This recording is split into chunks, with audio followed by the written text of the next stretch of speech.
Ce que vous appelez amour est fondamentalement la douceur de vos émotions. Vous êtes assis ici, vous pourriez ressentir de l'amour pour quelqu'un qui n'est même pas là. Donc ça n'a rien à voir avec personne, c'est juste la douceur de vos émotions. Maintenant, votre histoire d'amour, votre capacité à aimer, est-elle en démarrage automatique ou en démarrage assisté? Une fois qu'un être humain devient de plus en plus conscient de sa propre nature, il comprend que pour faire l'expérience de l'amour, l'expérience de la béatitude, l'expérience de l'extase, même l'expérience de mode de vie orgasmique, vous n'avez besoin de personne en réalité. Si vous restez juste assis ici, vous pouvez le faire se produire en vous-même, parce qu'après tout, c'est votre corps, c'est votre mental, c'est vos émotions, c'est votre chimie, et vous êtes celui qui crée toutes les expériences de votre vie. Parce que les gens ne sont pas conscients de ça, que vous êtes le créateur de votre vie. Vous êtes celui qui crée votre vie comme vous le voulez. La plupart des gens croient encore que leurs expériences sont façonnées par les gens et les situations qui les entourent. Mais ce n'est pas vrai. Les expériences humaines sont auto-créées à 100%. À 100%. Donc, si elles sont auto-créées, là maintenant, si vous êtes assis ici, choisiriez-vous de maintenir un mental plaisant, un corps plaisant, des émotions plaisantes, une énergie plaisante, ou aimeriez-vous quelque chose d'amer, plaisant? Donc vous seriez naturellement aimant. Ça ne nécessite personne. Donc une relation, quand vous voyez un homme et une femme, vous parlez d'une relation, parce qu'il y a d'autres aspects qui entrent en jeu. Il peut y avoir un aspect social, il peut y avoir un aspect physique, il peut y avoir un aspect psychologique, il peut y avoir un aspect économique.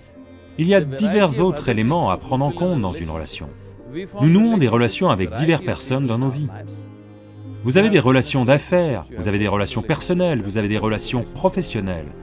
Donc, fondamentalement, nous nouons des relations pour satisfaire différents types de besoins, ou pour satisfaire les besoins de quelqu'un d'autre, l'un ou l'autre.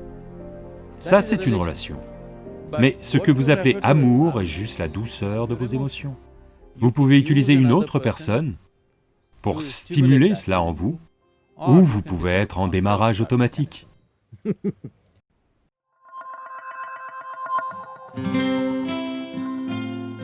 Voyez quel est ce besoin d'amour chez un être humain en permanence.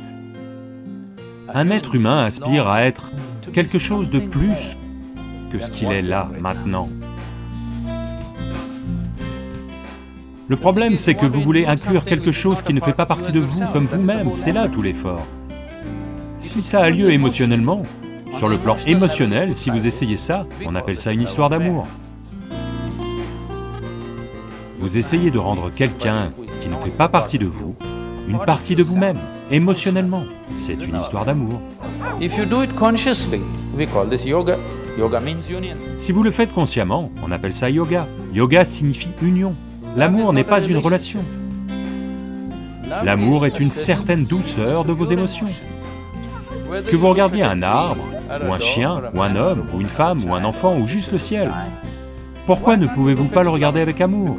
Parce qu'il ne s'agit pas d'aimer le ciel, il s'agit de la douceur de vos émotions. Si vous le souhaitez, vous pouvez devenir amour, vous pouvez faire de vos émotions un espace très doux. L'amour n'est pas quelque chose que vous faites, c'est quelque chose que vous pouvez devenir. Astuce pour l'amour. Pendant 5 minutes chaque jour, asseyez-vous avec quelque chose qui ne signifie rien pour vous.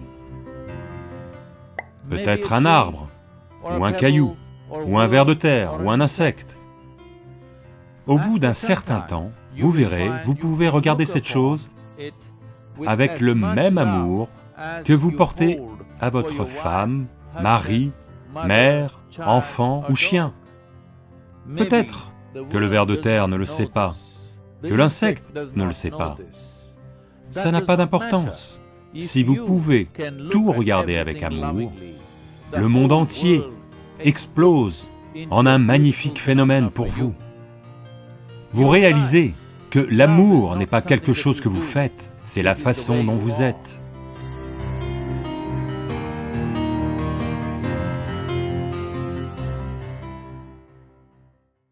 en plaçant vos mains ensemble, les dualités de vos goûts et dégoûts, de vos envies et vos aversions sont minimisées, et il y a une certaine unité dans l'expérience de qui vous êtes.